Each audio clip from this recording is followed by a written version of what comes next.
माने जूता उता सी के अपन माने परिवार के चलावत रहना। तो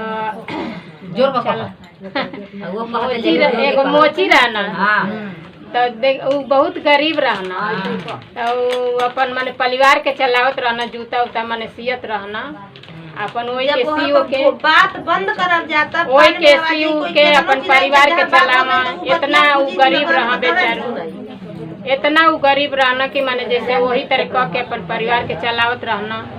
तो ऐसे ही माने अब सावन का महीना आवत अटे, वैसे ही सावन का महीना रहे तो सब माने कांवरिया जैसे जात रहना जो शंकर जी के बोलबम माने जल ढारे तो उ अपन जूता सियत रहा। तो उनहु का माने दिल में होखे कि माने हमहू माने जैसे कि भगवान हमके कुछ देले रहता तो हमहू जैती तनी देवघर माने जल ढारी अती।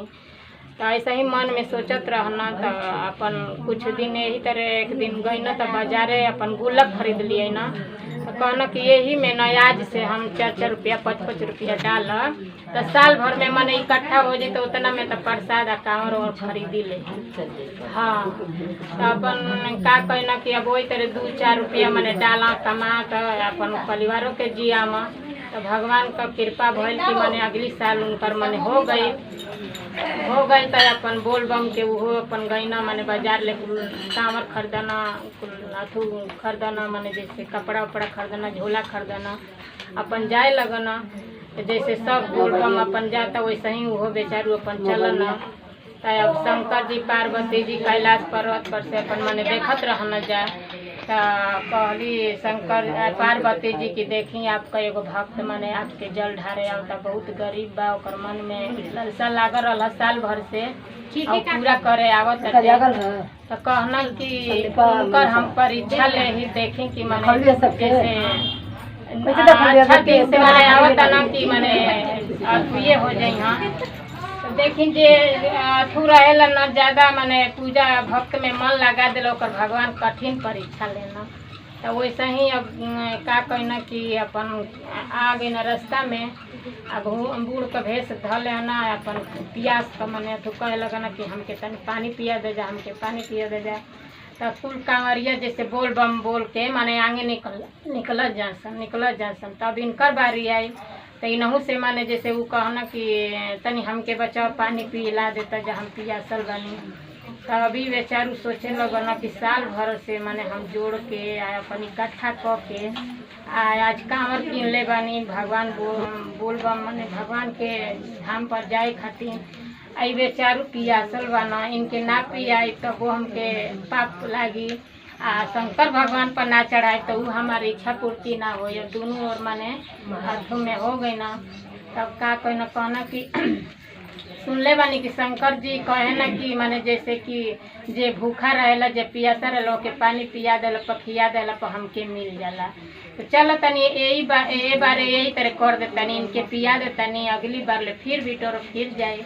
तब का कहना कि वही तरह अब शंकर जी के अब शंकर जी आई रहना माने साधु का वेश में तब उनके पिया देना। तब कहना कि अब तो हम माने उतना दिन से बिटोरले रहनी। हाँ अब छुच्छे हाथ से माने घर जाई तो कहीं जा हमारा घर का माने पत्नी चाहे लड़का की माने जात रहा काहे लौट के चली अल।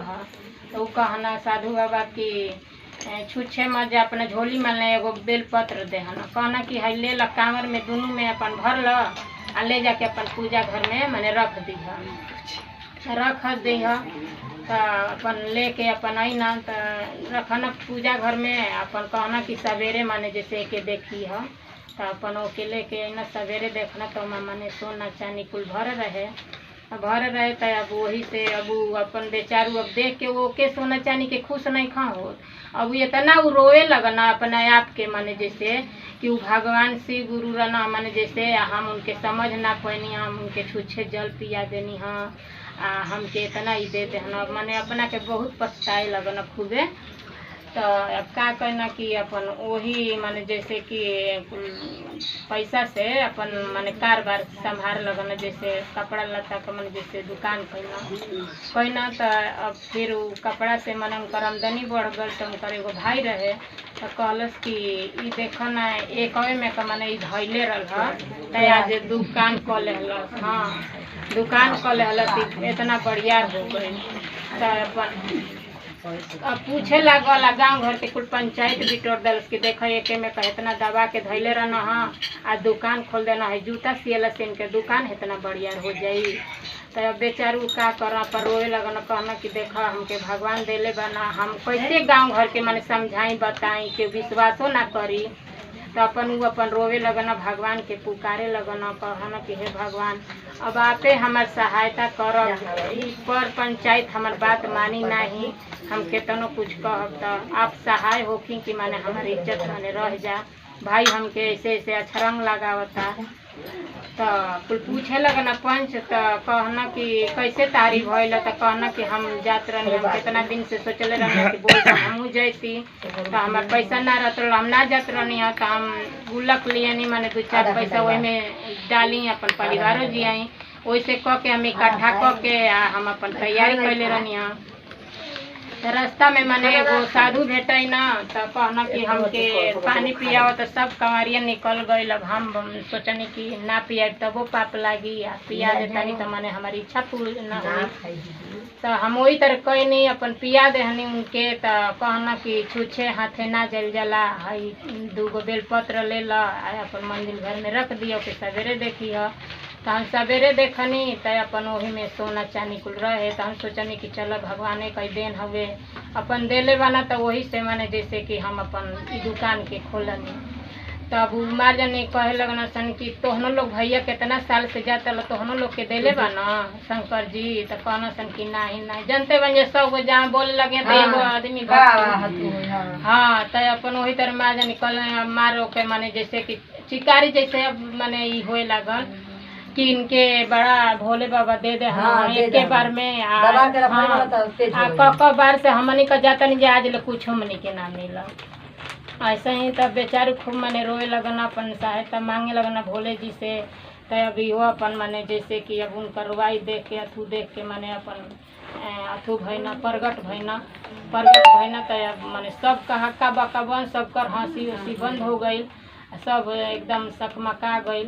एक बाद वो बेचारू चरण में गिर गए न कहना कि देखी भोलेनाथ हमारी इज्जत बचा लेनी न तो हम कितनो कहती हम पर आदमी विश्वास ना करी हाँ विश्वास ना करीत आ ई कहता न जा कि तू एक बार गइल तो भोलेनाथ तो के दे देन हमनी 100 साल से जाता नहीं जा हमनी के कुछ ना याद देहना तो आपे बता दे ही यहाँ लोग के तब बतावे के का बा खुद आदमी अब हाथ जोड़े लगना। अब वीडियो को लाइक और चैनल को सब्सक्राइब करना ना भूले और कमेंट में हर हर महादेव जरूर लिखे।